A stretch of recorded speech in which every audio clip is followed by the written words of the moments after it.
Assalamualaikum warahmatullahi wabarakatuh. Perkenalkan, nama saya Wiwin Widayani.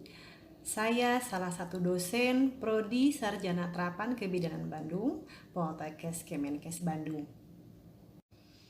Pada kesempatan ini, saya akan menyampaikan salah satu mata kuliah yang saya ampu, yaitu mata kuliah asuhan kebidanan kehamilan. Pada kesempatan ini saya akan menyampaikan prinsip dari mata kuliah ini terkait dengan delivery, interaction, dan assessment. Yang akan saya sampaikan di sini yaitu terkait dengan deskripsi mata kuliah, capaian pembelajaran, materi apa saja yang akan disampaikan, kemudian metode pembelajaran, interaksi dosen dan mahasiswa, serta penilaian atau assessment. Paparan ini saya sampaikan sebagai unjuk kerja Tridharma Perguruan Tinggi dalam bidang pengajaran. Mata kuliah asuhan kebidanan kehamilan merupakan mata kuliah wajib kebidanan. Setelah menyelesaikan mata kuliah ini, mahasiswa mampu memberikan asuhan kebidanan pada ibu hamil normal dengan memperhatikan aspek budaya yang didasari konsep-konsep, sikap, dan keterampilan serta hasil evidence base dalam praktik antenatal yang menggunakan pendekatan manajemen kebidanan yang berfokus pada upaya preventif dan promotif, deteksi dini komplikasi. Mata kuliah ini dilaksanakan pada semester 3 pada mahasiswa D3 Kebidanan. Saya sebagai koordinator mata kuliah beserta dengan tim menyusun capaian pembelajaran mata kuliah yang diturunkan dari CPL, kemudian kami menentukan CP mata kuliah dan sub CPMK. Sub CPMK yang kami tentukan sebanyak 12 sub CPMK diturunkan kepada materi-materi yang akan dibahas selama 14 kali pertemuan selama 1 semester. Adapun materi yang akan dibahas adalah sebagai berikut. Referensi yang digunakan pada mata kuliah ini berupa referensi yang sudah baku, ditambah dengan textbooks, juga kebijakan-kebijakan pemerintah yang update. Selain itu, jurnal-jurnal juga yang relevan dengan materi perkuliahan. Adapun bentuk pembelajaran pada mata kuliah ini yaitu menggunakan pendekatan student center learning, di mana mahasiswa terlibat aktif dalam proses pembelajaran. Pada mata kuliah ini terbagi menjadi dua, yaitu pembelajaran teori dan praktik. Pada pembelajaran teori dilaksanakan dengan metode kuliah interaktif, di mana dosen menyampaikan materi, mahasiswa menyampaikan pertanyaan, dan di sini terjadi diskusi interaktif antara dosen dan mahasiswa. Kemudian metode lain yaitu small group discussion dan cooperative learning.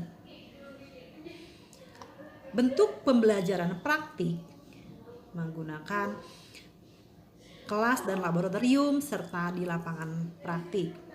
Untuk di kelas dan laboratorium menggunakan metode studi kasus, role play, simulasi demonstrasi, reflective learning, dan project based learning. Untuk project based learning, di sini mahasiswa diberikan tugas untuk merancang senam hamil, dibagi dalam beberapa kelompok sehingga menghasilkan satu project, yaitu berupa senam hamil.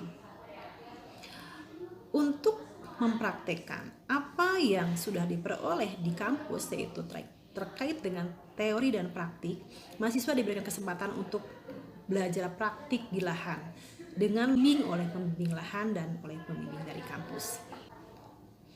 Adapun platform yang digunakan pada mata kuliah ini berupa aplikasi Zoom, Google Classroom, dan Google Meet. Untuk mengetahui penguasaan pemahaman mahasiswa, maka dilakukan evaluasi atau asesmen. Untuk evaluasi di sini yaitu untuk teori dievaluasi melalui UTS, UAS, dan tugas, di mana proporsinya untuk UTS sebanyak 35%, Untuk UAS 35% dan tugas 30%. Untuk UTS dan UAS, mahasiswa diberikan berupa soal-soal vinyet. Untuk evaluasi praktik dibagi menjadi 3 bagian, yaitu nilai harian, nilai ujian, dan laporan atau dokumentasi. Untuk proporsi masing-masing, nilai harian sebanyak 50%, nilai ujian sebanyak 30%, dan proporsi untuk laporan 20%. Ini adalah berupa contoh asesmen untuk mata kuliah ini. Sebagai contoh untuk CP MK 12, yaitu mahasiswa di sini diharapkan mampu memberikan asuhan kehamilan. Maka di sini bentuk evaluasinya berupa ujian praktek OC dengan instrumen penilaian berupa rubrik penilaian OC sendiri. Berikut hasil karya mahasiswa berupa senam hamil sebagai metode dari project based learning.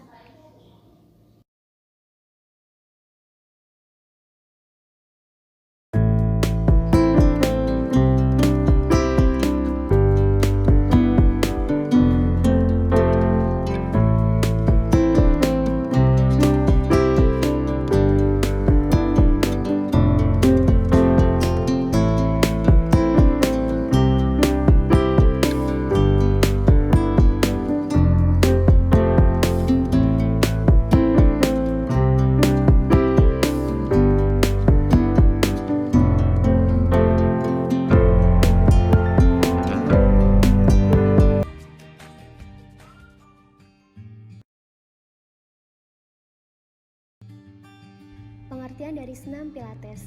Senam Pilates melibatkan serangkaian gerakan yang lambat tapi terfokus dan disertai pernapasan dalam. Latihan Pilates saat masa kehamilan dapat membantu meningkatkan fleksibilitas dan keseimbangan, mencegah sakit punggung dengan memperkuat dasar panggul dan otot-otot inti atau perut, serta yang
Demikian penyampaian saya terkait unjuk kerja Tridharma Perguruan Tinggi Bidang Pengajaran.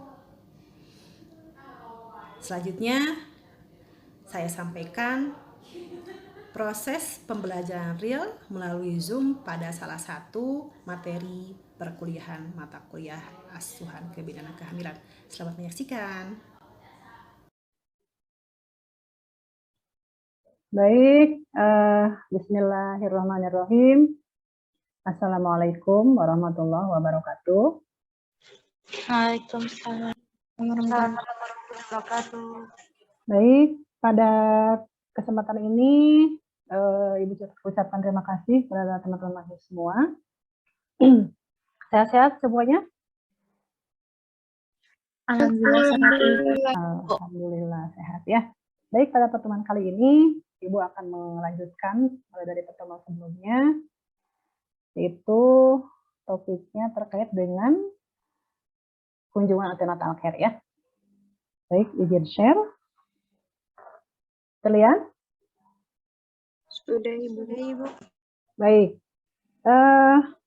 pada kesempatan ini kita akan bahas terkait dengan tujuan antenatal, anamnesis, dan pemeriksaan fisik serta penunjang. Nah, namun karena pertemuan sebelumnya sudah kita bahas terkait dengan tujuan antenatal, kemudian anamnesis di dalamnya termasuk bagaimana apa saja yang ditanyakan.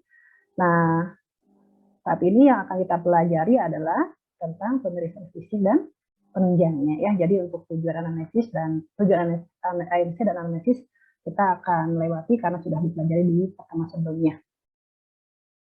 Pemeriksaan fisik ini tujuannya tentunya pasti untuk mendeteksi adanya komplikasi. Kenapa sih menurut kalian, kenapa sih pemeriksaan fisik bisa mendeteksi komplikasi? Gimana tuh? Ada yang mau memberikan pendapat? Alisha atau Natasha atau Rima? Kenapa pemeriksaan fisik yang kita lakukan pada ibu hamil bisa mendeteksi adanya komplikasi? Ada yang mau memberikan pendapat?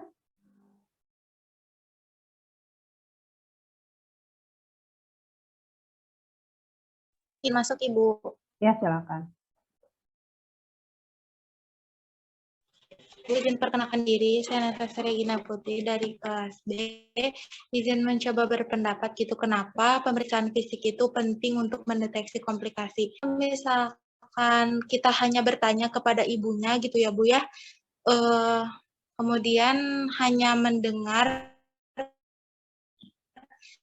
ibunya, tapi kita nggak melakukan secara objektifnya, itu kan belum bisa didiagnosisnya gitu. Malah pemeriksaan fisik juga kan kadang butuh pemeriksaan penunjang lagi gitu, apalagi hanya mendengar keluhan dari pasiennya. Contohnya saya misalkan ya, kalau misalkan ibunya cuman pusing gitu, kan kita kalau belum melakukan pemeriksaan fisik bingung ya Bu nentuin diagnosisnya. Pusingnya itu karena apa, bisa aja bukan karena anaknya, bisa aja karena gula darahnya yang rendah. Sedangkan kalau misalkan kita udah pemeriksaan fisik, kita dapat si konjungtivanya pucat, kita udah bisa mengarah, oh si ibu ini kayaknya anemia nih, kita bisa tindak lanjuti dengan pengecekan HB gitu untuk ke pemeriksaan penunjang selanjutnya. Mungkin itu sih Bu untuk mempermudah menegakkan diagnosis. Baik, bagus ya pendapat Natasha. Ada lagi yang mau memberikan pendapat? Kenapa dengan pemeriksaan fisik tadi tambah dengan anamnesis ya, ternyata bisa menentukan komplikasi. Ada yang menambahkan pendapat dari Natasha?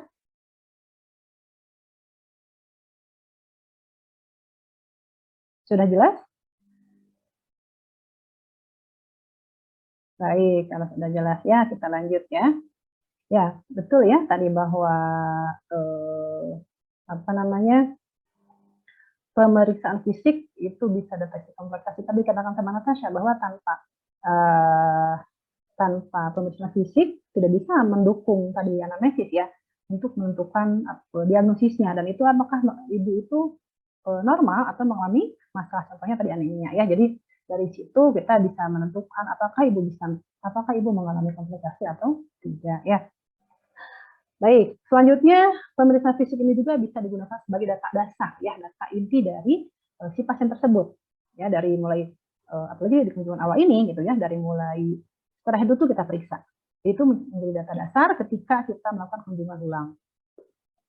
Kemudian pemeriksaan fisik ini juga merupakan informasi yang dapat diperoleh dan dicatat dengan baik, sehingga juga menjadi catatan atau data tadi untuk kunjungan berikutnya.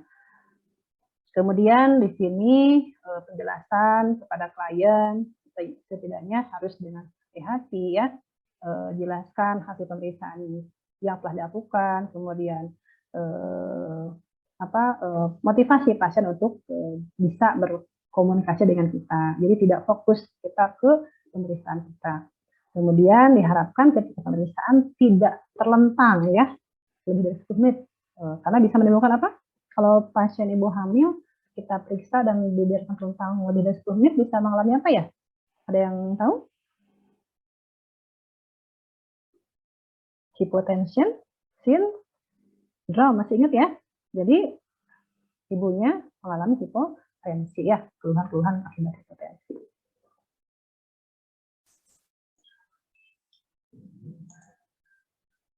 Baik, kita lanjutkan ke pemeriksaan abdomen ya. Dari abdomen ini akan kita periksa inspeksi, palpasi, dan auskultasi ya.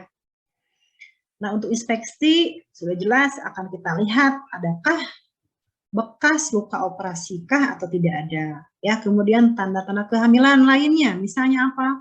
Adanya strie ya.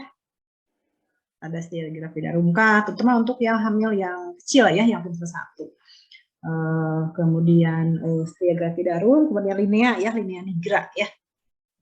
Kemudian ukuran dan bentuknya, apakah memang sesuai dengan usia kehamilan atau tidak, atau lebih besar usia kehamilan atau tidak. Kemudian tampakkah gerakan janin, walaupun secara subjektif gerakan janin lebih dirasakan oleh ibu, namun kita lihat ketika inspeksi gerakan janin dari dari yang dilihat dari abdomen si ibu ya. Kemudian palpasi. Nah, palpasi ini ada beberapa cara, tidak selalu harus Leopold ya, tergantung usia kehamilan. Nah, palpasi ini tadi disampaikan di awal bahwa ketika kita akan melakukan pemeriksaan, pastikan kandung kemih dalam kondisi kosong karena bisa mempengaruhi hasil pemeriksaan, terutama PFU ya. Kemudian kapan sih kita melakukan pemeriksaan palpasi ini? Kita bisa melakukan ketika ibu periksa. Nah, dengan cara memeriksa dengan jari jika usia kehamilannya di bawah 24 minggu ya, dengan jari. Misalnya dari usia kehamilan misalnya telat 12 minggu gitu ya, telat 10 minggu. Nah, bisa menggunakan dengan jari ya. Kalau misalnya kita temukan 12 minggu usia kehamilan, kira-kira berapa jari hasil pemeriksaan kita di palpasi ini? Ada yang tahu? Kalau hasil palpasi kita kalau hasil hitungan kita usia kehamilannya 12 minggu, kira-kira berapa jari dia di palpasinya? Izin menjawab Ibu, 1-2 jari di atas simfisis. Oke, ada lagi yang mau memberikan pendapat? Kita 12 mingguan berapa jari di atas simfisis? Bisa 1, 2, sampai 3 jari ya, sampai 3 jari di atas simfisis, bisa itu. Dan kalau misalnya perutnya tebal, itu memang sulit ya, agak susah ya diperiksa, belum teraba gitu ya, molotemennya. Kemudian jika usia kehamilannya di atas 24 minggu, kita bisa melakukan pemeriksaan dengan Leopold ya. Nah, dan efektif sekali Leopold dikatakan bisa ketika usia kehamilannya 36 minggu karena sudah lengkap semuanya, Leopold 1 sampai sudah bisa diperiksa. Namun sebelum kita melakukan palpasi Leopold, tentunya kita melakukan pemeriksaan yang lain, apa? Pemeriksaan TFO dengan Medlin ya. Apa namanya? Pemeriksaan McDonald, Ibu. McDonald, iya ya. Pemeriksaan McDonald ya.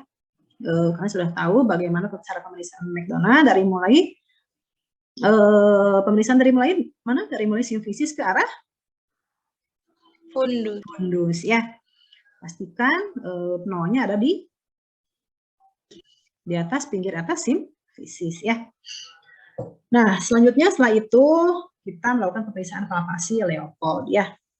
Nah, palpasi Leopold ini, nah ya, ada level 1, 2, ada 3, dan 4. Sepertinya belum berubah ya.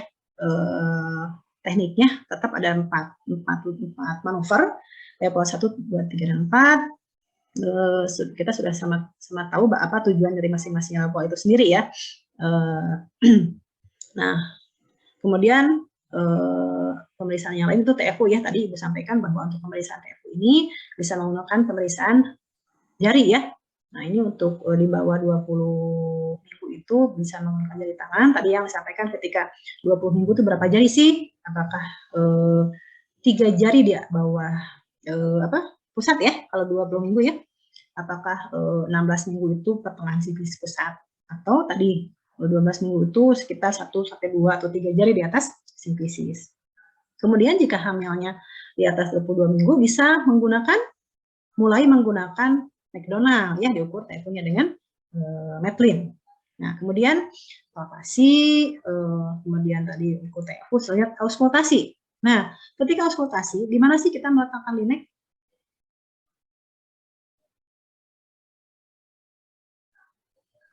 Di punggung bayi, Bu. Di punggung janin ya. Bayi mah sudah lahir ya. Di punggung janin ya.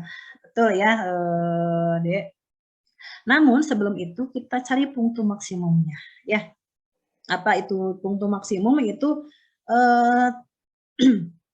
tempat di mana paling terdengar jelas si DJ tadi.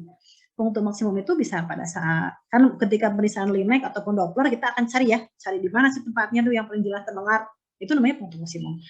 Yang paling jelas itu di titik A, nah itu. Tapi kita sebenarnya mapai dulu ya, dipapai dulu gitu ya, disisir dulu mana sih DJ-nya, dan ternyata dapat di posisi A. Which is also called fundal grip. The aim of this maneuver is to determine the upper pole of the fetus. While facing the woman standing on the right side, palpate the woman's upper abdomen with both hands placed on the fundus. Palpate with one hand while applying pressure with the other hand in order to make the fetal part prominent under the palpating hand. Here I am feeling a firm, irregular, non-palatable quadrilateral mass which is the fetal breech. The second maneuver is called lateral grip. The aim of this maneuver is to determine on which side lies the fetal bag. Still facing the woman on the right side, the clinician places the palms of both hands on either side of the midline and palpates the abdomen with gentle but also deep pressure. First, the right hand remains steady on the one side of the abdomen while the left hand explores the right side of the woman's uterus. This is then repeated using the opposite side hands. The fetal bag is felt as a continuous board-like resistance while the fetal limbs are felt as multiple knob-like structures which slip under the palpating finger on deep palpation. The third maneuver is Pollock's grip, also called as the first pelvic grip. The aim is to determine the lower pole of the fetus, that is the presenting part. To achieve this, grasp the lower pole of the fetus just above the pubic symphysis with the thumb on one side and forefingers on the other side. An attempt is made to gently push the fetal part which is felt from side to side. This maneuver is very uncomfortable for the pregnant woman.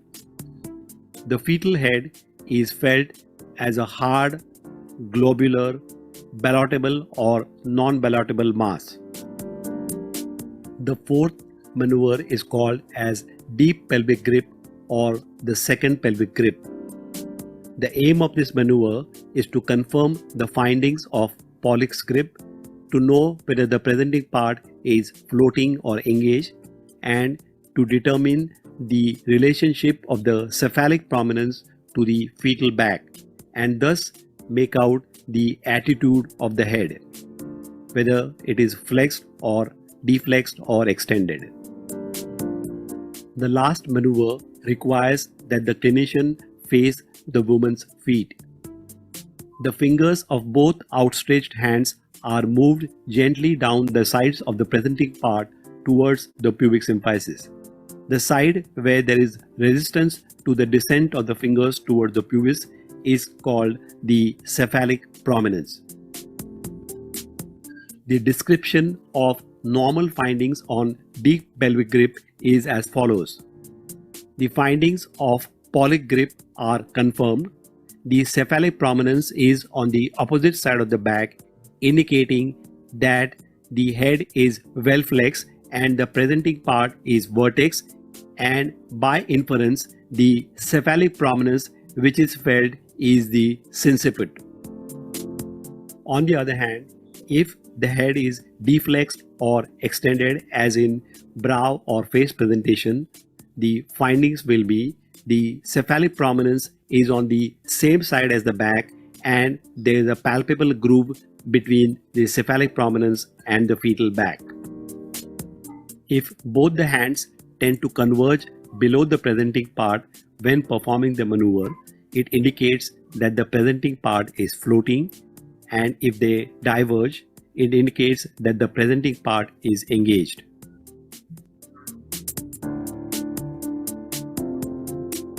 Now I will demonstrate how to determine the station of the fetal head by abdominal palpation.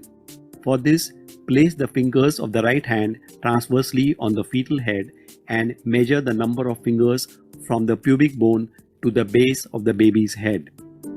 A head that is floating will be mobile and fit 5 fingers above the pubic symphysis. As the head descends, the portion of the head remaining above the brim will fit fewer fingers as seen here. During the examination, also note.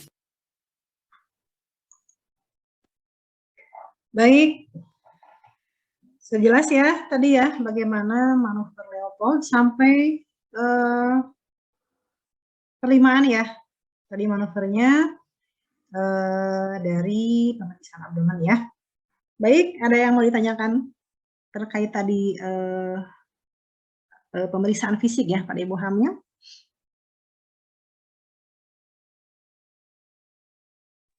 Sejauh ini dapat dipahami Ibu, sudah cukup. Baik ya, terima kasih untuk semuanya ya. Baik, kalau tidak ada yang mau ditanyakan kembali, sudah jelas, Ibu tutup ya pertemuan kali ini. Mudah-mudahan apa yang disampaikan bisa bermanfaat buat semuanya. Terima kasih. Assalamualaikum warahmatullahi wabarakatuh. Demikian yang bisa saya sampaikan. Semoga bermanfaat. Terima kasih. Assalamualaikum warahmatullahi wabarakatuh.